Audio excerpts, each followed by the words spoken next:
녹화도 하고요. 오케이. 안녕하세요. 예, 안녕하세요. 4일차 같이 살펴보겠습니다. 어제는 우리 작전트리 살펴봤습니다. 오늘의 대주제는 선형 모델입니다.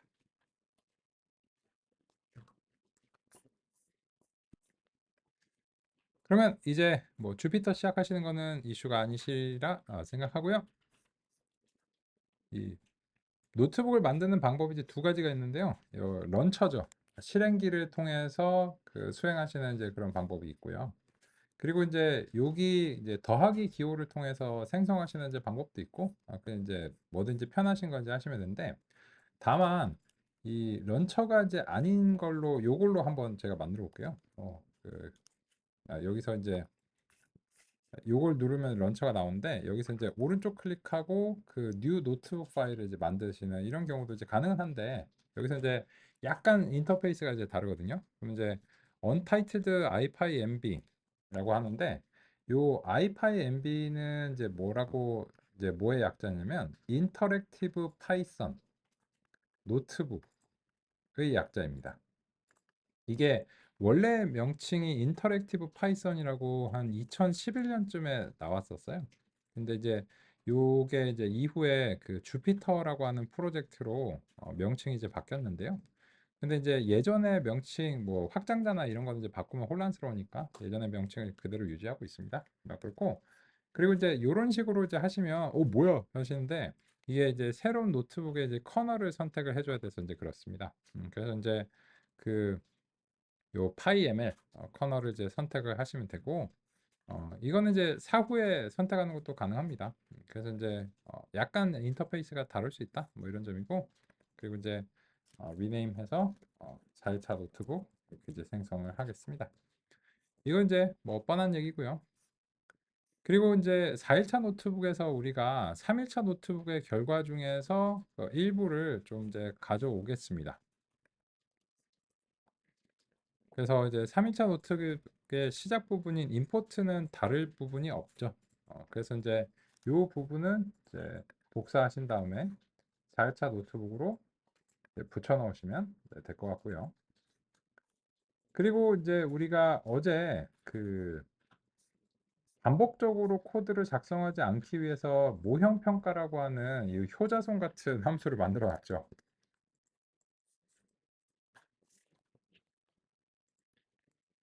그래서 이 모형 평가 자체에 모델 데이터 타겟 이런 것들을 이제 넘기면 트레인 테스트 스플릿은 맨날 해야 되는 일인 경우가 많잖아요. 그래서 이제 이거를 매번 하지 않기로 하고, 그 지도학습 알고리즘이면 결국은 훈련 데이터로 훈련을 해야 되고, 그리고 이제 이게 훈련이 되고 난 다음에는 이제 훈련 점수와 이제 시험 점수를 뽑아서 과연 응용을 잘하냐 이런 점에 대해서 같이 이제 얘기를 이제 해야 되는 거고. 그래서 이제 요 모형 평가를 이제 가져오셔야 되는데, 여기서 불필요한 부분이 만약에 이렇게 포함이 되어 있어요. 함수의 정의 이외에 불필요한 부분이 포함되어 있으면, 그러신 경우에는 요 에디트에서 스플릿 셀을 하셔가지고 쪼개주면 됩니다. 그래서 이제 이렇게 내가 이제 가져오고자 하는 부분은 딱 그냥 모형 평가의 정의가 이제 필요한데, 네, 우리 과정 운영자님이 이제 소식을 받으셨으니까 곧 오실 겁니다. 그래서 이제 이렇게 스플릿 셀을 혹시 필요하신 경우에 그죠? 수행을 하시면 되고요. 그리고 나서 이 모형 평가 셀을 또 복사해서 4일차 노트북으로 가져와서 이렇게 이제 붙여 넣겠습니다. 어제까지의 이제 결과를 이렇게 이제 잘 반영을 해 보도록 하겠습니다. 그리고 나서 이제 우리는 이제 새로운 주제, 4일차 이제 주제에 대해서 이제 살펴볼 예정이고요. 그러면 이제 마크다운 셀로 바꾸고 제일 큰 제목 1수준 데이 4 이렇게 이제 하고요. 그리고 나서 이제 임포트하고 그 다음에는 이제 유틸리티죠. 유틸리티 함수 정의. 그래서 유틸리티 이제 함수들 이제 정의를 했고, 이 그냥 구조적으로 이제 되어 있으면 탐색이 편리하니까요. 그래서 이제 임포트들 이런 식으로 이제 표시를 해놓으면 그냥 이제 나중에 이제 클릭해서 이제 찾기 좋으니까 이런 식으로 준비를 이제 해놓겠습니다. 그리고 나서는 이제 run all을 하시는 게 좋겠죠? 네, run all을 통해서 이런 것들이 이제 잘 준비가 되도록 이제 해보도록 하겠습니다. 그리고 나서 이제 이런 그 내용들은 이제 그 필요는 한데 이 내용을 볼 필요는 없죠. 여기서 뭐 수정할 내용이 있지 않는 이상 볼 필요는 없기 때문에 그래서 그냥 이제 접어두시면 조금 이제 번잡스러우니까 이렇게 이제 접어두시면 이제 편리하게 그 살펴보실 수 있지 않을까 이렇게 이제 생각합니다. 그래서 이제 그렇고요. 그래서 이제 4일차 노트북도 제가 이제 공유 폴더에서 바로 이제 공유가 이제 되도록 이제 설정을 해놓고 살펴보겠습니다. 일단 여기까지 같이 한번 준비를 이제 해보겠습니다.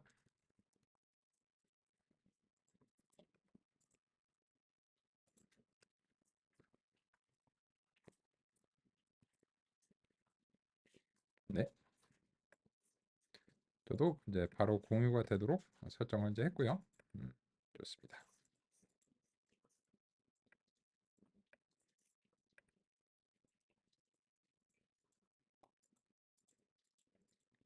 모니터 교체는 한 그 10분 이내로 오신다고 하십니다. 네, 기다려 주셔서 감사합니다. 오케이, 그럼 좋습니다. 그래서 이제 이렇게 이제 되어 있는데 한 가지 그 약간 이제 부가적으로 좀 안내 말씀 이제 드릴 것은 이 탐색기에서 보시면 네, 이 4일차 노트북 오른쪽에 이런 식으로 이제 초록색 그 동그라미가 이제 표시가 되어 있는데 이게 뭔가 의미가 있습니다. 무슨 의미냐면 두 번째 탭으로 이제 가보시면 이 커널즈라고 하는 것이 이제 있습니다. 이 커널즈를 이제 보시면 이 커널이 뭐냐면 이제 이 우리가 이제 작업하는 메모리의 상태가 커널즈입니다.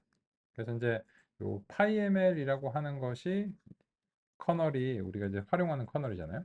근데 이거를 왜 지금 말씀을 드리냐면 얘네들이 이제 데이 2, 데이 3, 데이 4가 이렇게 커널이 살아 있어요.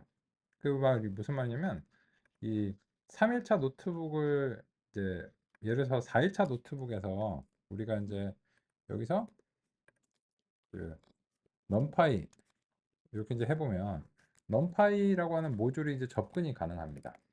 가능하신데 요거를 제가 이제 노트북을 닫아 볼게요.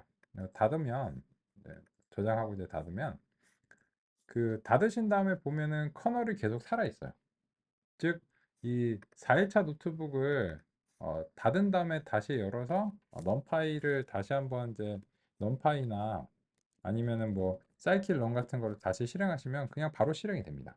즉 이 노트북을 닫는 것과 메모리의 상태가 분리가 되어 있다는 겁니다. 이거를 이제 닫아도 그 커널이 종료가 되지는 않습니다. 근데 이제 그거를 왜 신경을 써야 되냐 하면은 그 이 3일차나 2일차에서 만약에 메모리를 많이 사용하고 있거나 딥러닝 같은 경우에는 이제 GPU 자원에 접근을 하거든요. 근데 얘네가 물고 안 놔주면은 다른 곳에서 못 써요. 그러니까 GPU를 이렇게 물고 있거든요. 그러면은 얘왜 이러지? 막 GPU가 좀 이상한데 뭐 이런 경우가 있어요. 그게 이제 커널들이 살아 있으면 걔가 이제 물고 안 놔주기 때문에 이제 그럴 수 있습니다. 사실 이제 지금 우리는 이제 CPU 기반으로 하기 때문에 큰 상관은 없고 우리가 메모리를 많이 사용하지 않으니까 큰 상관은 없는데 이제 나중에 이제 그 좀 규모 있는 프로젝트와 이제 데이터를 이제 상대하시면 이런 점들이 좀 문제가 될 수 있습니다. 그럼 어떻게 해야 돼? 그래서 이제 이걸 닫는다고 해서 이 커널이 자동으로 종료가 되지는 않기 때문에요. 그래서 이 필요한 이제 데이 2나 데이 3을 더 이상 작업하지 않을 것 같다 하면 이제 개별적으로 이렇게 그 종료를 이렇게 이제 해주시면 그 종료가 이제 됩니다. 종료가 되고 그래서 얘네한테 할당되어 있던 메모리들을 다시 이제 그 반환을 하는 거죠. 이제 다 썼으면 이제 반납하세요 이런 거죠. 그래서 이제 4일차 노트북을 이제 다시 열어보면 4일차 노트북은 역시 이제 넘파이나 사이클러 이제 그대로 동작을 합니다. 그래서 4일차 노트북은 우리가 쓸 거니까 그래서 이제 커널을 계속해서 이제 활용을 하셔야 되겠죠. 그래서 이제 그런 점들 그 약간 참고하시면 좋을 것 같습니다. 아주 중요한 내용은 아니지만 그 가끔 이슈가 있을 수 있으니까요. 그렇습니다. 네. 음, 네. 네, 선생님 감사합니다. 여기 첫 번째 여기 자리입니다.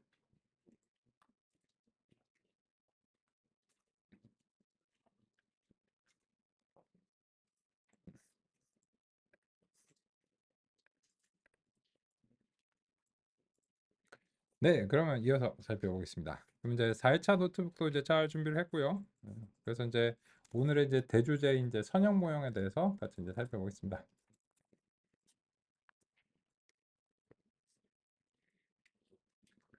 역시나 마찬가지로 그 이제 4일쯤 같이 해보셨으니까 제 스타일 아시죠? 일단은 다짜고짜 실습을 해보고 교재랑 싱크 맞춰보고 그런 점들 같이 보겠습니다. 그러면 이제 역시나 시각적인 예시를 통해서 우리가 이해를 하는 것이 필요한데 이 선형 모형의 시각적 예시는 인위적으로 생성하겠습니다. 그래서 x들을 좀 여러 개 이제 생성하겠습니다. 뭐 예를 들어서 뭐 마이너스 10부터 10까지 뭐 100개 정도 이제 생성한다든지 이런 식으로 이제 하고요.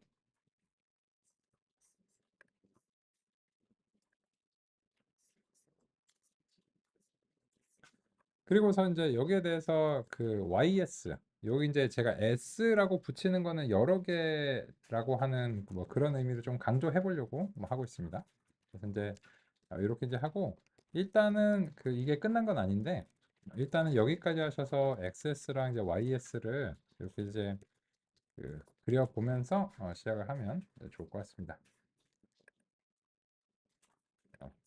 린 스페이스를 써야 되는데 잘못 썼군요. 네, 이렇게 이제 보겠습니다.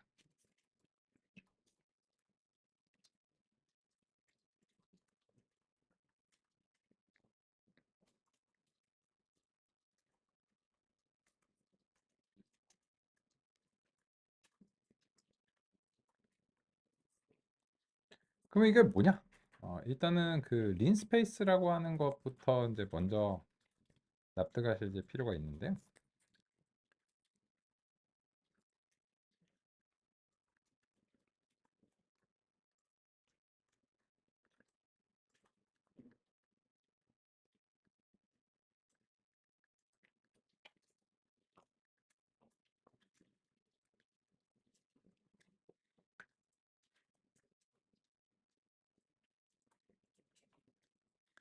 요 린스페이스는 그 어, 선형적인 간격을 갖는 거니까는 균일 간격.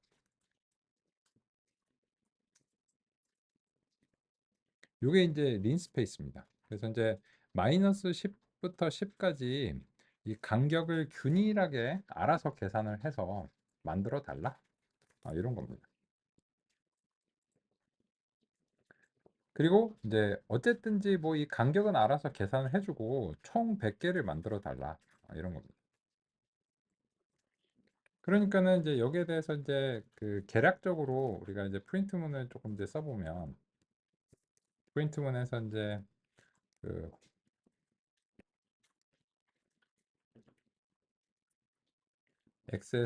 XSS 뭐 처음 3개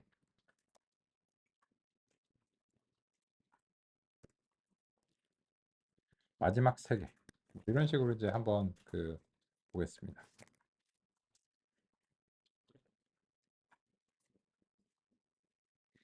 요거는 이제 그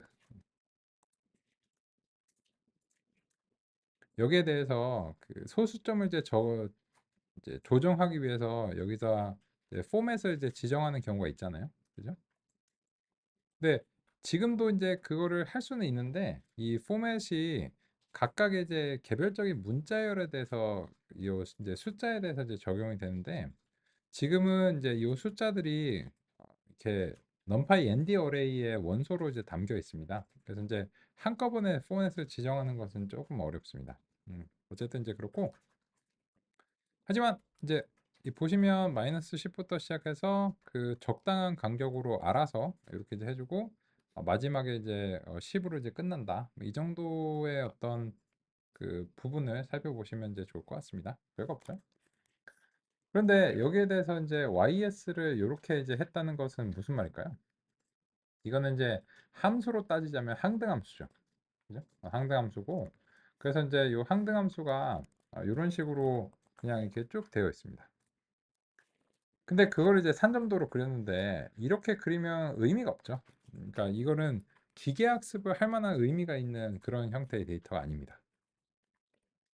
근데 조금 그 약간은 흥미롭게 만들어 보겠습니다. 그래서 여기서 노이즈를 랜덤하게 좀 섞어 볼게요.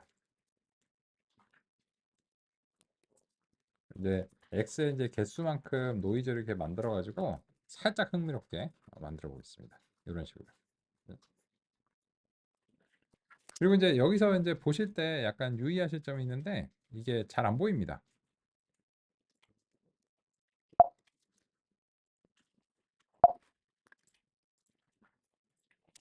이제 보시면 이제 랜드 n이에요. 이거는 그 뭐의 약자냐면 노말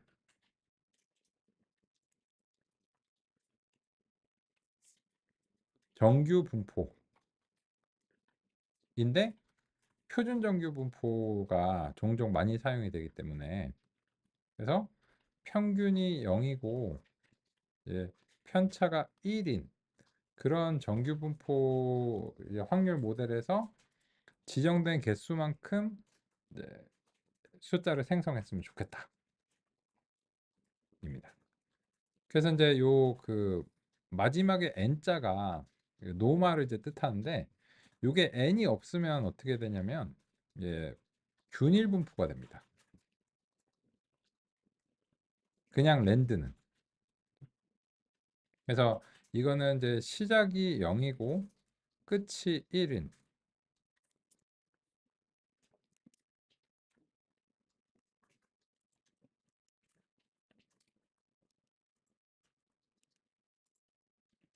요런 이제 균일 분포가 이제 되는데 지금은 이제 요렇게 이제 만들고 싶었어요. 요 이제 요런 항등함수에 요런 식으로.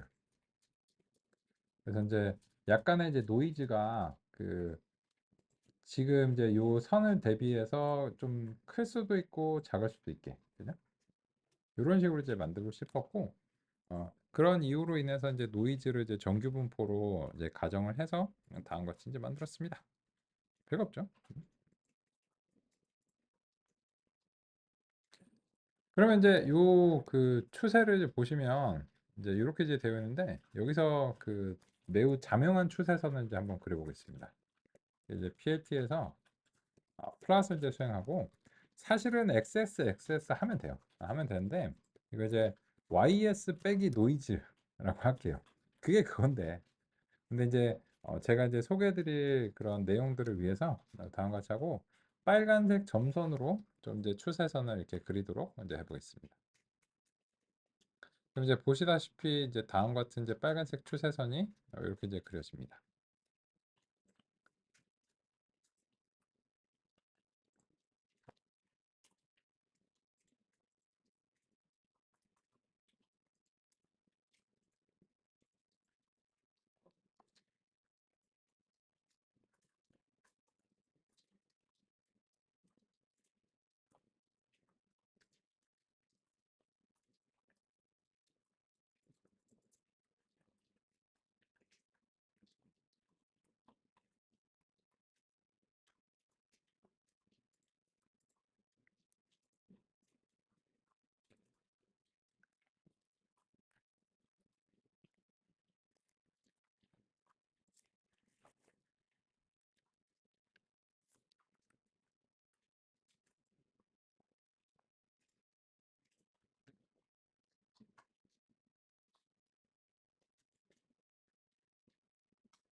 이건 뭐야? 이건 이제 우리의 맥락에선 처음 썼나 싶은데요. 이 그 컬러라고 하는 것을 레드로 지정하고 라인 스타일을 점선으로 지정할 수 있는데 원래는 원칙적으로는 이렇게 인자를 이런 식으로 전달하셔야 돼요. 그런데 이게 너무 번잡스럽거든요. 매번 이렇게 하는 게. 그래서 이거는 그 스타일 지정 문자입니다. 스타일 스트링이라고 볼게요. 그래서 이제 이런 그 문자열의 형식으로 그 스타일들을 이제 조합해서 지정을 하시면 얘가 요거를 내부적으로 요런 걸로 이제 풀어내 주는 거예요. 그냥 편의 기능 정도다. 이렇게 작성의 편의를 위해서 요 PLT를 사용할 때는 종종 이제 요런 기호를 이제 많이 보시게 될 겁니다. 근데 이게 그 가독성은 요게 좋은데 작성은 되게 귀찮아요. 그래서 이제 익숙해지기 시작하면은 이제 요렇게 작성하기가 좀 싫고 요렇게 이제 작성하고 싶은 경우가 많습니다. 그럼 이제 보시면 이제 다음 같은 그림으로 우리가 이제 살펴볼 수 있는데 여기서 이제 우리 표기에 대해서 좀 소개를 이제 좀 정립을 해보겠습니다. 우리가 이제 찾고 싶은 진짜 Y, 요 리얼 Y죠. 요거는 지난번에 이제 소개해드린 대로 어떤 모종의 데이터 제너레이션 프로세스를 통해서 형성이 이제 됩니다. 그죠? 요 이제 데이터 제너레이션 프로세스가 진짜 원인이죠. 그 진짜 원인에 들어가는 진짜 입력이 있을 겁니다.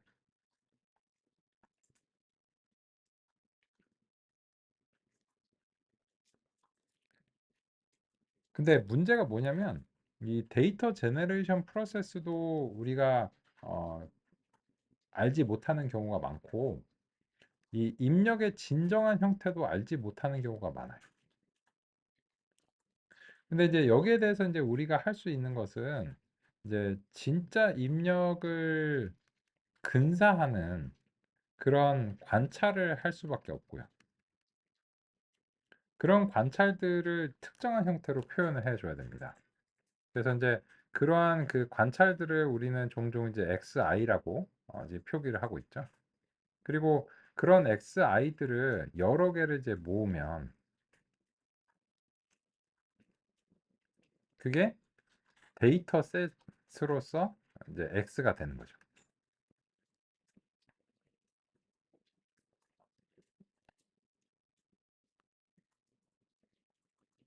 근데 이제 여기에 대해서 이제 이런 이제 관찰을 이제 했고 우리가 생각하기에는 이 진짜 입력에 근사하는 무언가라고 이제 생각을 해서 수집을 했는데 그게 안 맞을 수도 있어요. 안 맞을 수도 있고 그래서 이것도 추정인 거예요. 이것도 궁극적으로는 알 수가 없어요. 그러니까 이런 거죠. 예를 들어서 그 이제 가족들하고 이렇게 좋은데 이렇게 놀러를 가셨잖아요. 그러면 이제 뭐 애기 아빠들이나 엄마들은 특히 이제 여성분들 엄마들은 어디 가면 이제 식사를 하기 전에 예전에는 그 종교가 있는 사람들이 기도를 했잖아요. 근데 요새는 기도 대신에 뭘 하나요? 사진을 찍죠. 그죠? 요새는 먹지 마, 먹지 마. 이게 일단 찍어야 되잖아요. 이게 거의 기독급이죠. 그잖아요.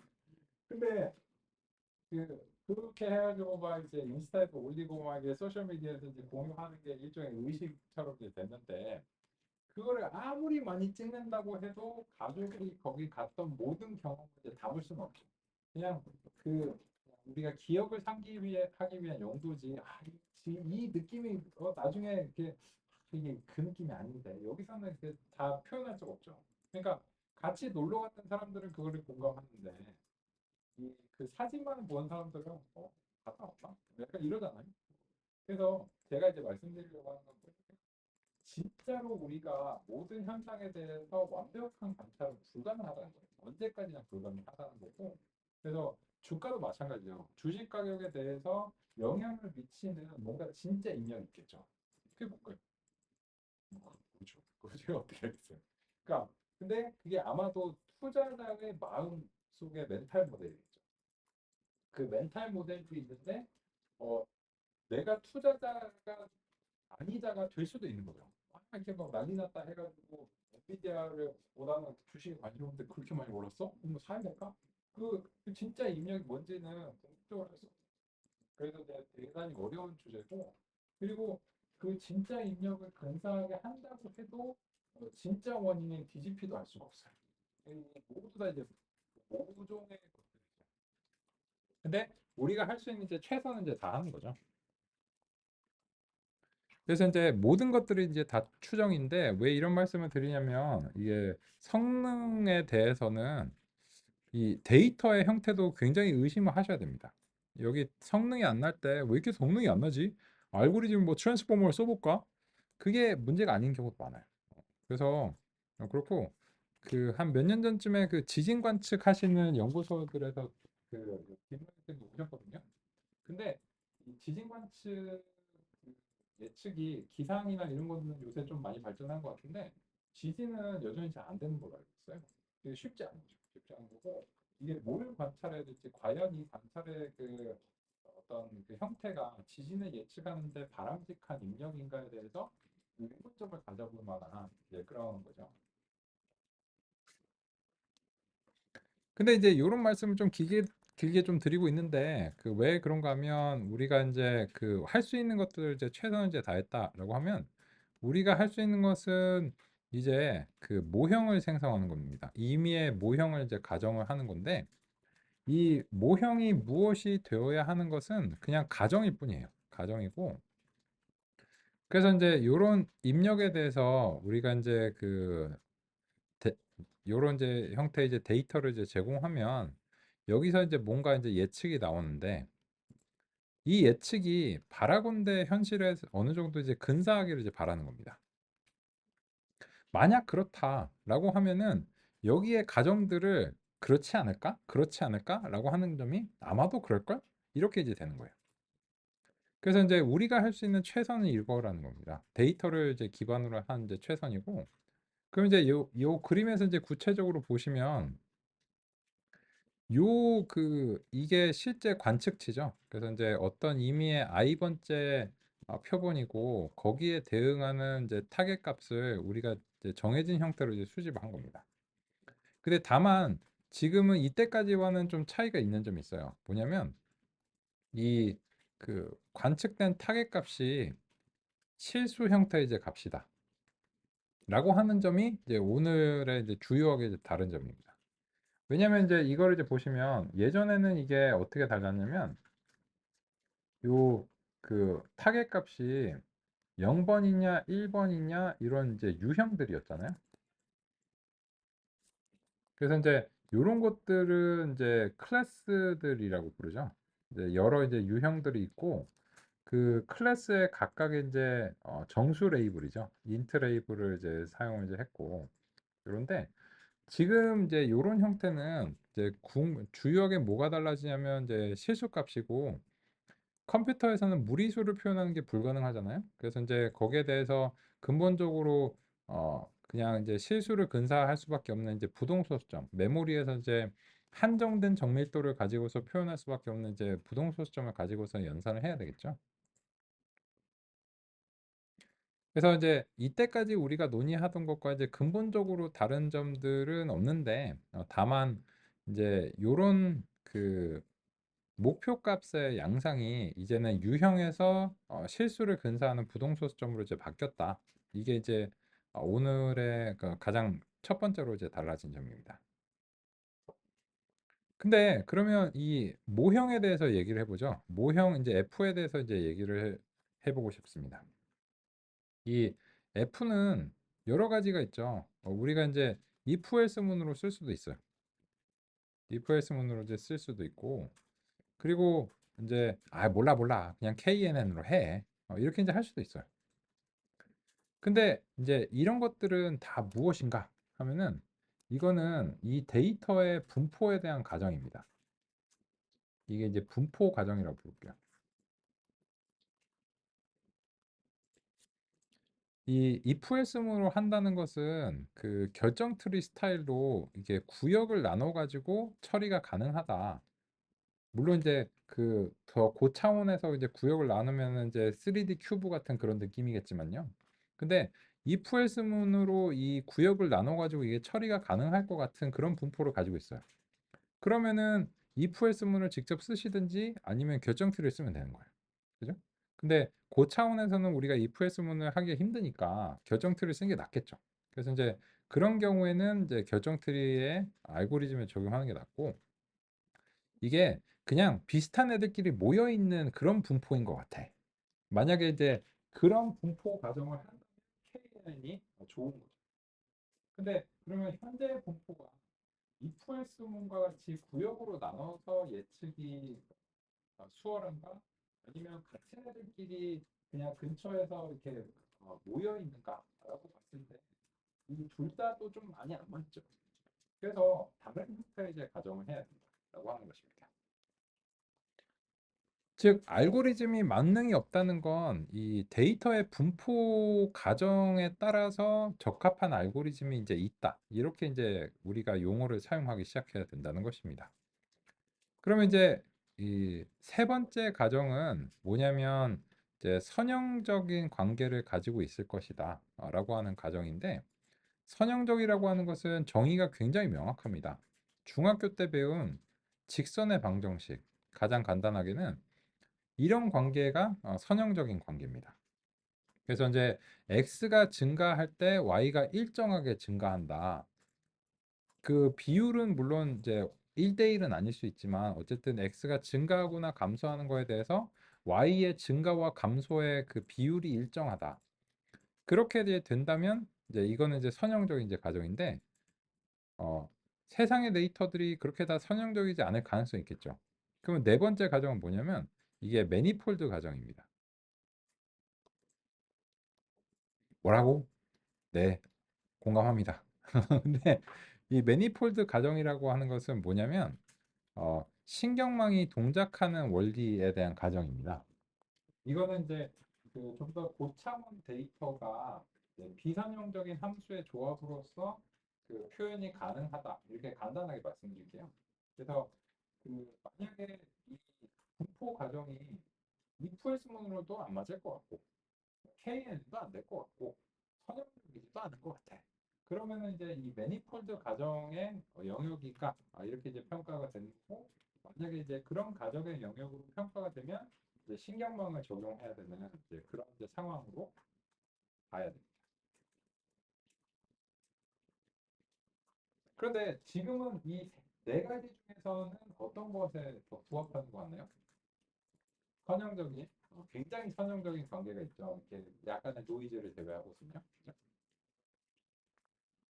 따라서 이제 지금은 딱 보니 선형적이고 우리가 사실 DGP를 알고 있잖아요. 진짜 원인을 우리가 알고 있어요. 우리가 그냥 유산함수 알고리즘을 통해서 만들었기 때문에 이게 진짜 원인을 사실 알고 있습니다. 근데 모른 척 해보자. 뭘 몰라? 이렇게 하고 이제 해보는 거죠. 그래서 만약에 이제 그렇게 가정을 하신다면 이제 어, 사이클론에서 리니어 모델, 그죠? 이 리니어 모델 모듈을 이제 선택을 해서 알고리즘을 패밀리를 선택을 하시고, 거기에 대해서 이제 리니어 리그레션이라는 알고리즘을 이렇게 이제 선택을 해보겠습니다. 그리고 나서는 이제 이 리니어 리그레션이라고 하는 것이 이제 그 이거는 리니어 리그레션에 대해서는 이미 잘 알고 계시는 경우가 많아요. 왜냐면 이거는 뭐 19세기에 개발된 알고리즘이다 보니까 뭐 통계를 비롯해서 뭐 경제학 뭐 많은 곳에서 이제 사용이 되어 왔거든요. 어쨌든 요거 이제 그 처음 우리는 소개 드리는 거니까 선형회귀이고요.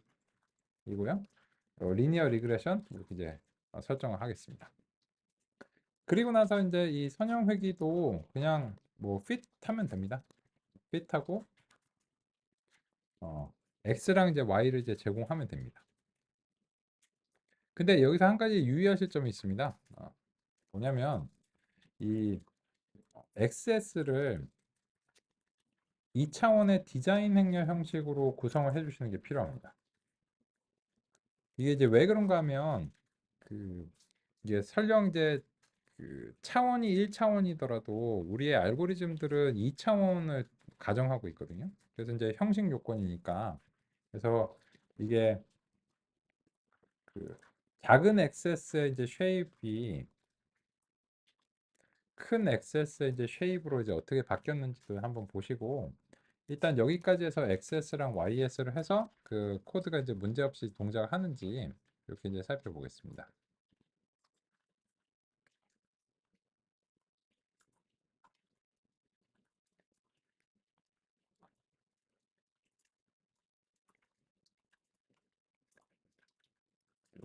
요거 좀 위로 올릴까요? 그나저나 이 코드를 그 요 셀 내에서 이렇게 위치를 이동시키고 싶으신 경우에는 Alt 키를 그 누르신 상태에서 화살표 키를 조작하면 코드가 아래로 움직입니다. 이게 복사 붙여넣기 하시는 것보다 조금 수월하시지 않을까. 가끔 그런 경우가 있거든요. 그래서 이제 그냥 팁으로 제시를 드립니다. 별거 없는데요.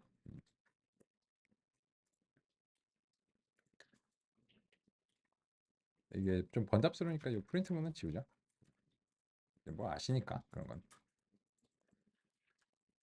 네, 제일 핵심적인 건 이겁니다. 이게 원래 지금 XS가 이런 거예요. 어떤 의미의 데이터 포인트가 현재 X1밖에 없는 거예요. 그죠? 그러면 이런 것들을 S개를 수집한 것들은 이런 식으로 이제 돼야 되는 거예요. 모양 자체가 X1이 있고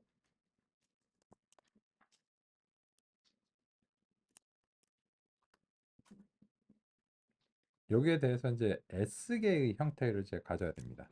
그러다 보니까는 이게 S by 1의 형태가 돼야 돼요. 근데 이거를 이제 그 사실 이제 불필요한 차원이잖아요. 불필요한 차원이고 그렇기 때문에 처음에 생성을 하시면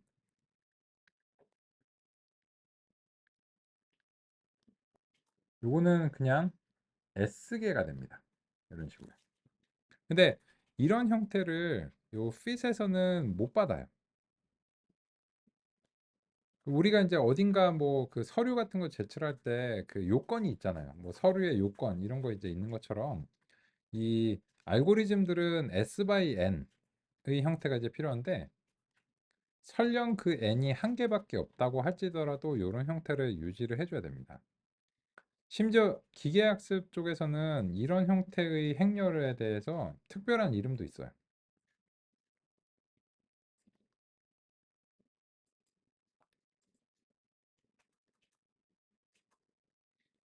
디자인 행렬이라고 합니다. 그래서 이제 이런 디자인 행렬이 구성이 잘 되어야 됩니다. 이렇게 이제 했는데 이 말을 딱 받아들이면 기계학습을 잘 아시는구나 이런 느낌이고 뭐라고? 디자인? 그 왜 기계학습하는데 디자인을 왜 할까? 이렇게 하면 이제 기계학습의 인싸는 아니신 거죠 아직 그죠? 그래서 이 결론적으로 말씀드리면 이제는 앞으로는 그냥 디자인 행렬 구성이 필요합니다. 이렇게 이제 간결하게 말씀을 드리겠습니다. 그래서 만약에 이제 그 디자인 행렬이 제대로 구성이 안 되는 경우가 어떤 경우냐면 딱 두 가지 경우예요. 이게 첫 번째 경우죠. 그러니까 그 1차원 샘플 공간에서 표현이 될 수 있는 1차원 데이터인 경우에 디자인 행렬이 형성이 안 되죠. 그리고 두 번째 경우가 있어요. 뭐냐면 두 번째 경우는 샘플이 딱 하나 있는 거예요.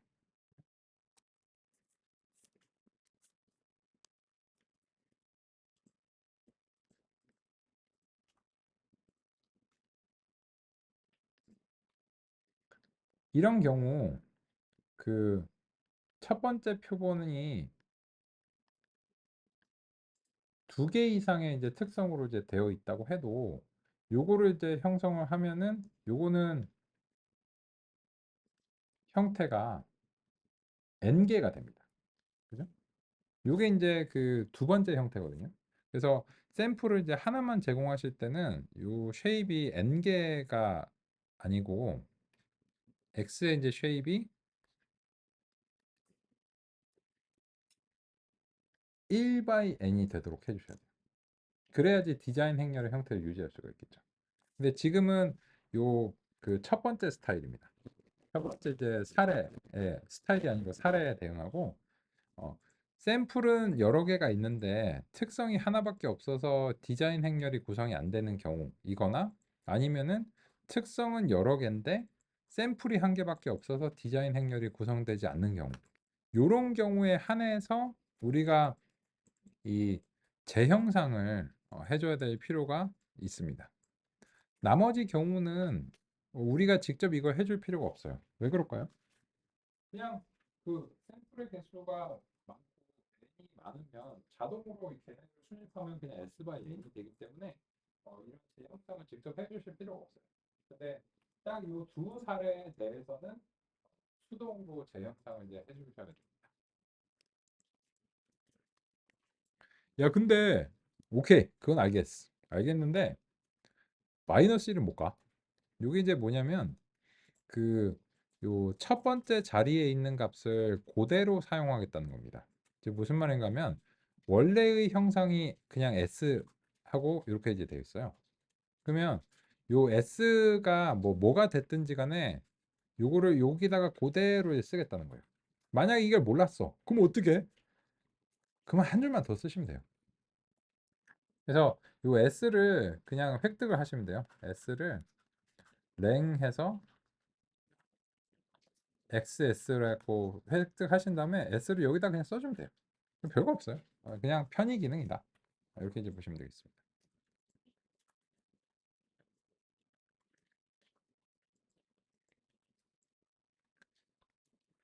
약간 낯설 코드들이 좀 제시가 이제 돼서 조금 상세하게 이제 소개를 이제 드렸습니다. 근데 이제 앞으로는 이제 괜찮을 것 같고요. 한번 이제 잘 다졌고, 그러면 이제 이 선형 회귀가 이제 핏을 수행한 다음에 과연 잘했을까가 이제 궁금하니까 이 PLT 이제 플랫에서 그 XS에 대해서 선형 회귀의 예측을 이제 그려보겠습니다.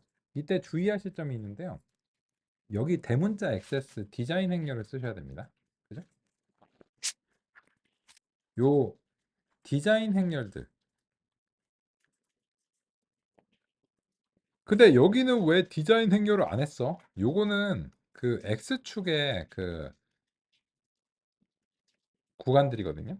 그래서 이제 여기는 디자인 행렬을 안 쓰셔도 돼요. 그죠? 안 쓰는 게 맞고. 그래서 이렇게 이제 하고 이거는 이제 그 시크하게 컬러를 이제 블랙으로 하는데 블랙의 약자 K를 이렇게 이제 스타일 문자로 쓰겠습니다. 그래서 이제 다음 같은 이제 살펴보고 이렇게 이제 보겠습니다. 그러면 이제 우리는 이 선형 회귀를 그 이 데이터에다가 데이터를 이제 경험시켜서 학습을 시키고 최적화를 시켰죠. 그리고 나서 이제 이 선형 회귀 예측이 이제 어떻게 됐는가를 이제 시각적으로 이제 평가를 했는데 보시면 이제 다음 것 같습니다.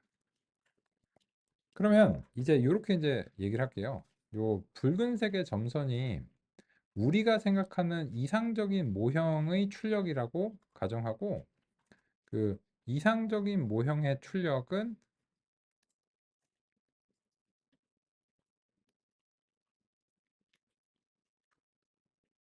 Y0라고 이제 부르겠습니다. 근데 이런 이상적인 모형을 어떻게 만들 것인가?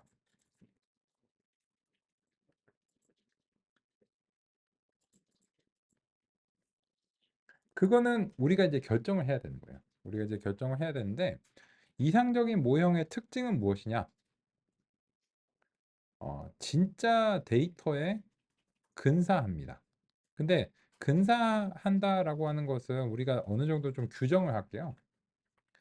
약간의 오차를 가질 수 있습니다. 약간의 오차를 이제 가지는데 현재의 경우에는 이 오차가 이제 정규분포 범위로 이제 가정이 되어 있습니다. 이런 식으로요. 그게 무슨 말일까요?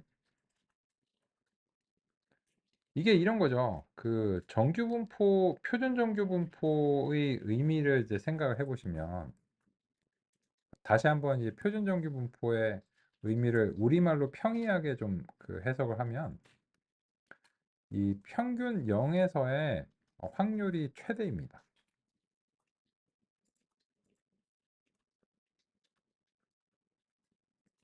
평균에서의 확률이 최대값이죠. 그죠? 즉 예를 들어서 한국의 성인 그 이제 이런 이제 질문을 했다고 할게요.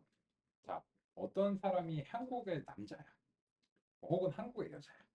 그러면 그 사람의 키는 얼마일까? 그냥 찍어야 돼요. 근데 누군가 이렇게 찍어야 되는 문제를 냈어요. 그러면은 뭘로 찍으면 확률이 제일 높을까요? 그 통계청에 찾아가지고 그 나라 사람들의 연령대별 성인 키의 평균 값으로 찍으면 제일 확률이 높잖아요. 무조건 맞다는 건 아닌데 제일 확률이 높잖아요. 그러니까 그러면 평균 0에서의 확률이 제일 높다는 건 무슨 뜻일까요? 이상적인 모형 더하기 오차의 오차가 없는 경우에 확률이 제일 높죠. 그러면 이상적인 모형은 실제와 오차가 없을 확률이 제일 높아야 됩니다. 그렇게 해서 근데 현실적으로는 그렇지 못할 가능성도 있기 때문에 비슷했는데 조금 틀렸네. 이럴 수 있잖아요. 근데 그게 이 평균에서 이제 오차가 없는 걸로부터 멀어지면 멀어질수록 확률이 내려가죠. 근데 만약에 이제 이 이상적인 모형이 아닌 경우는 어떨까요?